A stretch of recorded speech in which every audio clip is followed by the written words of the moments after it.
On this episode of Whale Word, we are going to be discussing interesting whale behaviors.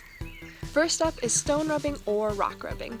This has been documented in bowhead whales, which are these massive whales that have been seen to rub their bodies against rocks, possibly to shed that outer layer of skin.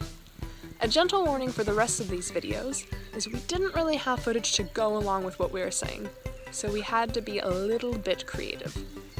Stone rubbing has also been seen in killer whales, where they head to the shallow area of coastline and rub their bodies against stones. Not only is this maybe exfoliant technique, but it's passed on through the generations, so it might be a cultural tradition as well. Whales use lots of different sounds for communication and hunting, but none is more famous than the song of the humpback whale. The males are the singers, and they sit vertically in the water, stay perfectly still, and bellow out a song that lasts for 20 minutes. The songs are made up of phrases like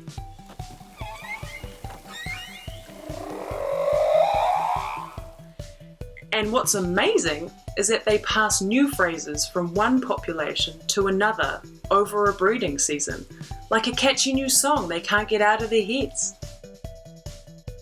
So next up, my favourite behaviour is bubble netting, a feeding technique used by humpback whales around the world. Bubble netting techniques vary between places and even individuals, but the most dramatic example is seen in Southeast Alaska. Here, a group of up to 20 whales will coordinate bubble netting, with the lead animal blowing the bubble net, and then another whale calling to synchronise the group. In Iceland, we've seen groups of 1 to 3 animals bubble netting. And what's really interesting is that most humpback whales in Iceland are quite small, perhaps adolescents, whereas every single bubble netter that we've seen has been a really large adult, which is quite unusual to see in the area, and sometimes they have a small calf watching and learning by the side. When a group of sperm whales is threatened, for example, by a pod of orcas, they create this really cool formation called a marguerite. They all stick their heads together and put their tails to the outside, just like a flower, basically. And then they take their weak ones, like the babies, for example, in the middle, and then they can defend themselves with the flukes. It's really cool. Humpback whales are famous for their amazing displays of surface behaviour. One of these behaviours is the breaching behaviour, which is where a whale will accelerate, lifting its body out of the water. It can then turn in midair and land on either its side or its back. And this creates a huge splash, which is why humpback whales are so popular for whale watchers.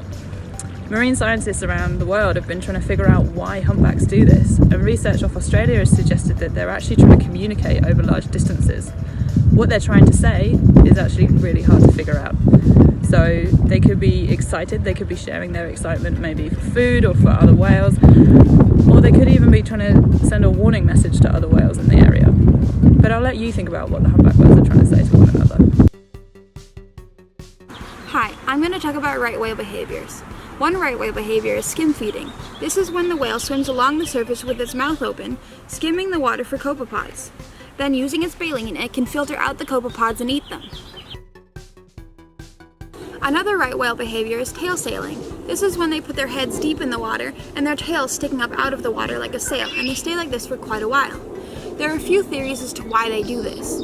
One is that they can lower their body temperature by sticking their tails up into the air. Others include that they're simply feeding deeper in the water, or that it can help them to feed their calves.